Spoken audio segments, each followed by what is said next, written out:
What's up, jammies? Welcome back to Ricky's Ram Jam, presented by Barefoot Wine. We are live in the studio today because I have a very special guest joining me soon. The draft was amazing down at Hermosa Beach. The house was so cool. I was down at the beach for our draft experience. We put a football field on the sand, which was insane. So I hope if you were local, you had the chance to go check it out. It was really, really fun.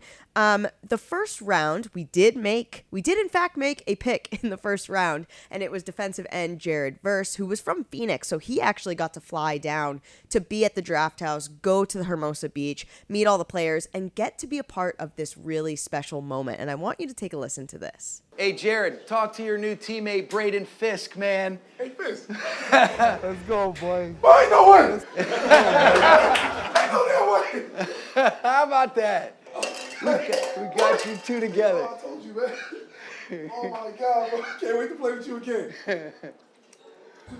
Oh, man. I can't believe it, man. Congratulations, bro. I'm so proud of you. Doesn't get better than that. Joining me now is the Rams general manager, Les Snead. And normally I raise a toast of Barefoot wine to my guest. I just saw that. Yeah, I didn't bring you any wine because I figured, you might. It's been a long weekend. This would be a lot better if we had wine. It would, right? It's a little early though. But are there rules? Like, I know we have artists over our shoulder here. Like, if I was like, hey, Les, here's Barefoot wine, we got a drink. Like, what are the rules? It seems like the rule would be you would have to drink it. That's what I unless you like put water instead. And yeah, but we're real here. We're honest Yeah. here at Ricky's Ram Jam. You know. Can't believe it. Next time. Next Gotta wait time. a year. Absolutely. So let's talk about that call. And you know the call that I'm talking about. The moment when you get Jared Verse on the phone with his former teammate. Could that have come together any better, cooler way? Or the only thing I was thinking of, wow, what a great idea.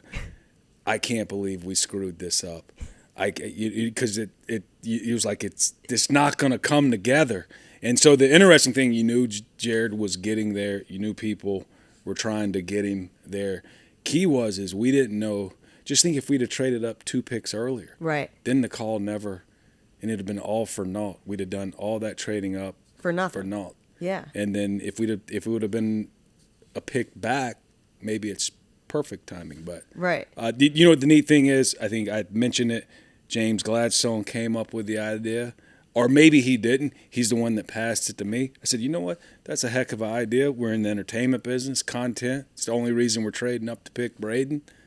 Let's get it done. So that was the only reason. You know what? It was a nice let's call it sidebar. Yeah. To the pick. We were gonna trade up to pick Braden whether Jared was coming in or not. Okay. Well, I was looking for a little bit of deets there, but you kind of alluded to it. No, it was a great pick. But let's go back to Jared for a second. First pick in the first round in 8 years. That is a cool call though. Yeah, that was the coolest. Like being in the draft room and then feeling the emotion. I mean, I got tears in my eyes. Too, yeah. The neat thing is when the content team put it all together. Yeah. Because when we're in the draft room, you can't see Braden. Yeah. Like, you don't know whether Braden's got the look like, I can't believe I got to pay with Jared again. Like, this is the worst call I've gotten all day. But to see him, reacting just as emotionally as Jared was pretty cool once you saw Isn't it neat how we had somebody in Braden's house? How did that come together? It's crazy. It's Artists, magicians. how did that, Magicians. who told them we were picking him? I can't believe we got a leak in the building. Okay. So let's talk about that first round pick. Like, what was that vibe? You picked for, on Thursday night. You're in this beautiful house. Like, how did you go to bed feeling Thursday You know what? night? It's interesting. It was so anticlimactic. I told my wife, Kara, I'm like, that was wild. It was, all right, we made the pick. Now, I think what occurred and the reason it had been 8 years. So I think Kevin Demoff mentioned, hey, let's just let's let 8 minutes run by. I think we had 10 minutes in the first round. So we were going to wait, see would anybody call and do something crazy to trade up. No one called. So it's like 4 minutes and, hey, let's wait another 2 minutes, get to 8, symbolic, the whole thing. I think why I say anticlimactic is you go through all these scenarios. Do you trade up? Who falls? Do you trade back? All those things and variables. And coming into the draft, Gary Klein, he would have asked, it seemed like every question he asked, are you trading up or you're trading back? I would have never bet we were staying put. Really? And then all of a sudden it worked out. There was somewhere along the way where you saw all the offensive players going, and you knew we were tilting defense, and you're like, uh-oh, we're going to be able to stay right here and pick. And then it was neat. It was a pick, and then – so not anything against Jared. Right. That made it anticlimactic. Just I think it was worked out all the the way. options, variables, scenarios, and wow, we just stayed put. I mean, were you surprised, like, talk about all those offensive players going off the board, were you surprised that Jared and the talent on that defensive side was even there at 19? Well, I can say this, we always had Jared and a few of those defenders in a realistic pod. You really don't know who's going first, right?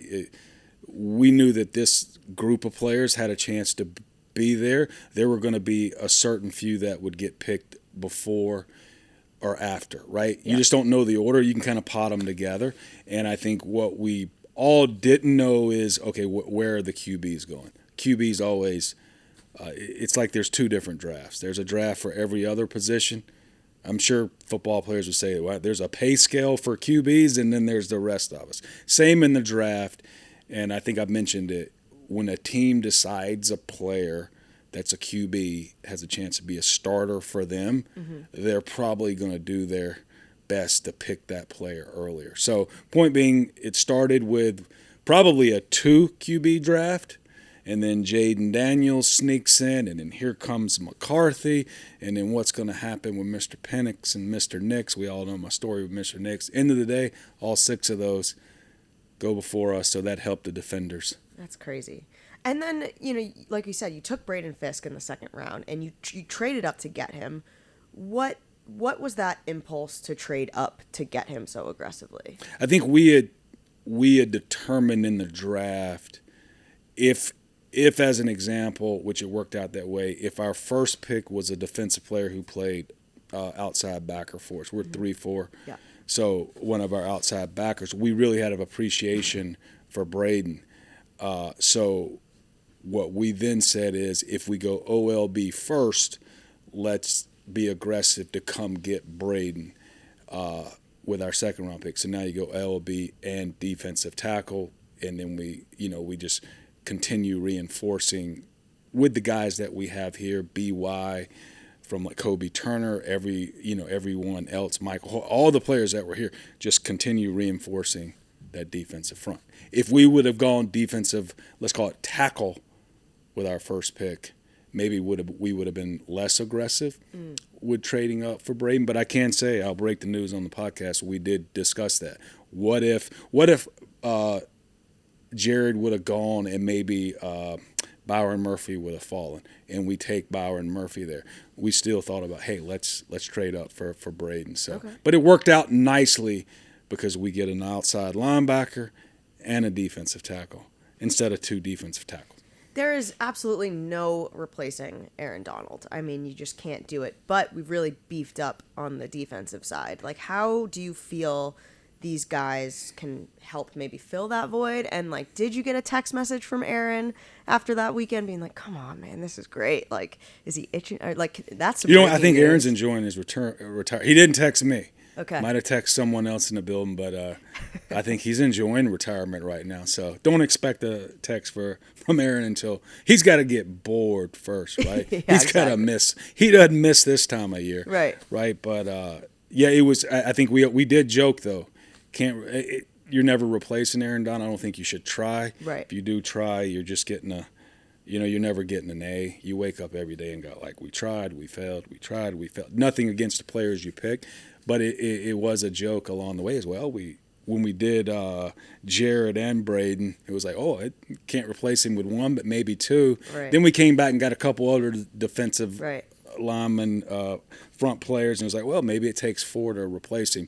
I think for the football fans out there is the positive, the net positive is we still want to be a really good defense. We're going to have to play a little bit differently, and at the end of the day, right, it's the net positive would be, okay, we're going to be different than we were last year. So now the opposing offenses are going to have to figure out how we're doing it and the why behind it versus with Aaron, because with Aaron, there's always that moment where you knew they were going to tilt, let's call it blocking schemes toward him, and you were going to work off of that and eventually try to get him open in a shot every now and then. We're going to do it differently now. Yeah.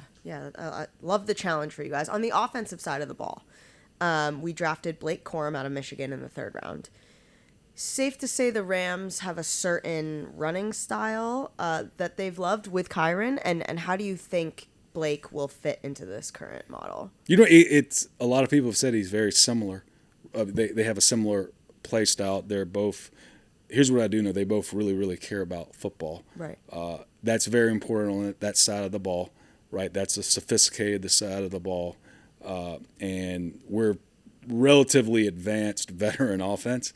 So you definitely are going to need to bring a care factor to be able to get up to speed and be able to function and fit right in and keep the thing humming. But it's a tough league. It's a 17-game season plus playoffs. Might go to 18 games one day. So we always felt like we needed to have as many quality runners as possible so we don't just totally run down Kyron, and we have 1 or 2 or even 3 guys that can contribute, keep everyone fresh, and let's go and try to impose our will. Yeah, absolutely. So you and Coach McVay have now gone through this process 8 times together. How comfortable have you two become identifying the types of players that can bring you success on the field and off as well? And before I let you answer that, even last season before this draft, watching sort of the clips that were posted out about just the two of you talking in the war room, being like, all right, who are you going to really not be able to sleep well with if we let this go? Like the trust that you two have. Like, well, continuity is going to probably either bring trust or serious distrust. So that's the neat thing about having continuity, about having successes, also having failures in those 8 years and learning from those failures. The analytics group would tell you because we are getting so many years into this, we're actually getting close to having enough data that it actually means something. Like when you only have 3 years worth of inventory, you can run some analytics, but is it really valid? You probably wouldn't get a drug passed through the FDA with maybe that not as with that amount of data. It's just not good enough. So that's the neat thing. We've tried to going in the last year. We said, you know what? We're fortunate to have continuity here. Let's try to make it an edge, and not have continuity become stale per se. Absolutely. Let's continue trying to have this continuity be an edge for us, and that's one of the reasons. Have there ever been players that you two have really butt heads over? Yeah, there definitely have been. I guess we do a nice job of butting heads behind closed doors, and sometimes we're like brothers, and we're really. Sometimes we butt heads over the players we like the most, just to, be brotherly fights. But I would say this: if there's ever a player that there's a true butt head per se, where there is if you want to call it hell yes and a hell no, we're going to either work through that before that moment. Usually if the gap's that wide, rarely is, because by the time Sean and I get together to work, there's our scouting staff has really put those players through the car wash, even his coaching staff to an extent. But at that point, if the gap's that wide, it's almost like, you know what? Let's put that player over here to the side, because there's a lot more other players where we're a lot closer on, and it's trying to figure out who's exactly going to be right on that. But I can say this: we try to get to a point where it's not. Yeah, it'd be fun if there was a competitive edge where there was someone on the team that one of you really, really went to fight for, and they're playing really well, and it's like, I told you so, the text messages or anything like that. But. You know what? I can't say there if we ever, because you go through, depending on the day, right? It's interesting. It's life. It's the off season. It could be a random Tuesday, and Sean's a new father now. Maybe he didn't get as much sleep the night before. He had to change some diapers, all those things, and you're like, you know what? Sean's in a bad mood this morning. Maybe we'll write that player's name up on the board, and we'll circle back, have him watch that player. Maybe when he's a little bit fresher, didn't have as many diapers to change, because you never know through the lens of what you're seeing and all that goes through. But again. It's rarely a large So gap. you guys are very similar. I like that. He does a really, really nice job of being able to articulate, hey, this is what we're trying to accomplish with our scheme. This is what we need out of this position. And now it's really, if he needs, what are your top 3 things you need from that player? Here's your pot of players, and let's go from there. Absolutely. So the Rams signed 16 undrafted free agents. How does that process work? Are some of the guys that you thought may have been there didn't get drafted, or do you have like an if available list? Or do You know, just we look at the every end? year there's probably, I bet you there's somewhere between 10, 15, 20 players still left on your draft board when the draft's over. Maybe it seems like and what's interesting, a draft board, we may have 150, 125 on the board. Mm-hmm. Now, there may be a lot of players that we go, oh, they're going to get drafted. They just fit other teams based on scheme or things like that. So they're somewhere on a board.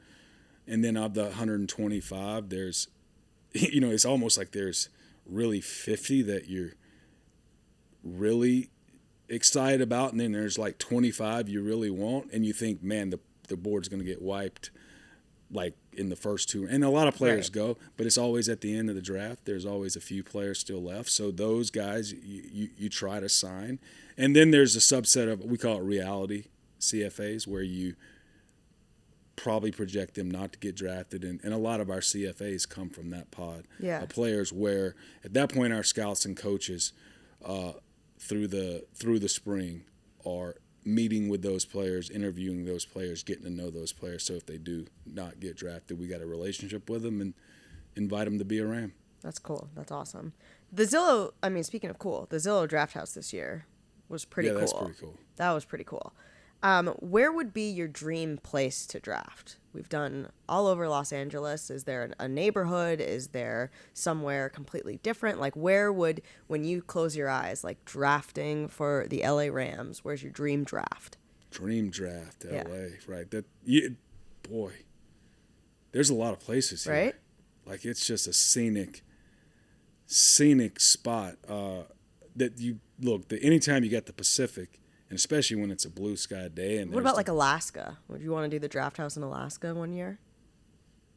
Not necessarily. I don't know if I would be opposed to Alaska. Okay. That'd be an interesting one. It'd Never be been to interesting, Alaska. but, I didn't know we could break this thing out and Yeah. go out. Wherever you want it. Besides, like, logistically, probably not Mars. Like, I don't think we could get the whole studio team to space. Like, Jeff Graves, everybody would be monetarily. there. Although I can say that it seems like a lot of videos could go viral from Mars. I think if we made Like if you're sending out. that's an idea. Maybe instead Yeah. of like a fan of the year, we could have an astronaut. Let's next do year. Space Station. Yeah, just like Although I'd be a little nervous going up. yeah, we could have someone else do it. Maybe I someone don't know that's if I'd already wanna up there Come back. It seems Yeah. like coming back from space. would be That seems like that's yeah. any space movie I've watched. But we would be the first team to ever make a pick from Maybe space. Alaska's better. Yeah, Alaska. New might be Zealand good. doesn't sound. That's cool. That'd be cool. That's Time different. Yeah, that'd be the tough. time difference. I don't like airports anymore. Yeah. So it's like we could. You know what? I like L.A. Okay, me too. LA's good. You know what? Let's let Zillow pick it. Yeah. All right. Maybe Alaska. We'll throw that out too. Artist. Why'd is- you is pick left. Alaska? I don't know. I was just thinking like February. I think it's their summer, so it'd be really like picturesque and like maybe there's like bears in the background and like real rams. I don't even know if rams are in Alaska. That shows you how prepared I am. But I just feel like the scenic. Why don't we go do like a town square in Iowa, Yeah. like the Iowa Fair or something? Yeah. That would be interesting. I think that's great. Last before. You really don't think that's great? I can't hate the believe it. Iowa Town Square. I have so much respect for you, but I think that is, like, why would we go there? Because it's a town square. Yeah, but I mean, Iowa? Why Iowa? I mean, they got Caitlin Clark. That's true, but why don't we just have Caitlin Clark come and make a pick for us? That's in Alaska. In Alaska or I Mars. bet your fee's gotten a little higher It since definitely is. the Nike deal. It definitely is. You're right. We would have to do an Iowa Town Square because that way we could afford Caitlin Clark. Yeah, the next Caitlin. Yeah, exactly. Clark. And there That's- will be more. Before I let you go, will you indulge me quickly in what I like to call the Ram Jam? It's 3 questions, and they're not football related, or Alaska, or Mars. I mean, it can be. Why Mars too? Saturn's more cool. It's got the If you were about to have your last meal on Earth, what would it be? Last meal on earth. What? You know what? I'm gonna go with pizza because I kind of cut that out of my as I've gotten older. Yeah. So Just if I'm pizza. down to one more, What's your beverage of choice with your pizza for your last meal on earth? I'm gonna keep it simple. Topo Chica. Okay. Although I could have done Not a glass barefoot. of wine, or are you a wine guy? I do like wine. Different times of the year. Okay. If you could live in an amusement park, shopping center, or other fun place, where would you choose and why? Now you've opened it up. It Yeah. was like, no way would I ever go to a shopping center. No. Music park, I would go. One of my best experiences of all. Do you remember Debbie Gibson? Yeah. She's got great Rams ties too. Artist knows that story. Not going there. Point being, Six Flags in Atlanta. Yeah. So we're all teenagers. Debbie's a teenager. She's like our idol. And we get stuck on the scream machine, like going up. So we're stuck. Thing won't work. What are you going to do? We're going to have to walk down. But anyway, on the stage over there, Debbie's warming up, doing sound checks, whatever. No She's way. got a concert that night. So we almost get a free concert of Debbie. So I'm going to go amusement park. Even though no shopping center, amusement park. And then you said anywhere. Yeah. So now we're back to, holy cow, we're drafting from Mars again. Yeah. So you should have given me a third hard choice. Yeah. Okay. You know All what I right. mean? Don't leave it open-ended like that. You're right. Next Taking time. that note. Good, great feedback. What would a collage of your life include? We're printing out photos to put it on the Les Snead collage. What's going on? Whatever, if you go to dictionary, look up boring, and whatever comes beside boring, that would be the. I'm just absolutely boring. Boring. Okay. Yeah. Yeah. Some like to say, you know, like their career, their family, but I think boring works just as well. That's Probably great. too focused on football, Yeah. so it leads to boring. Yeah.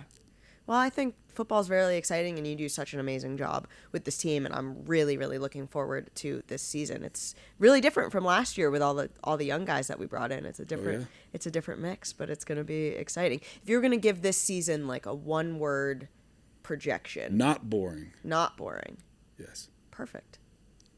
that's 2 words. That but was 2 words, but I'm just going to let it slide because you're the general manager. just put a hyphen in there. Yeah, not boring, no spaces. Yeah. Les, thanks so much for your time today. I really, really appreciate it. Enjoyed it. There he goes, the remarkable Les Snead. We talked more about Mars than I anticipated, but I like it. And now I'm going to spend the rest of my day kind of seeing how we can make a draft from Mars happen in the future. We'll let you know. I have no clue. So rookies will be in the building soon. OTAs are around the corner and the schedule release. So get ready. Keep it locked on all things Rams. And you guys know what to do. Let's ram it.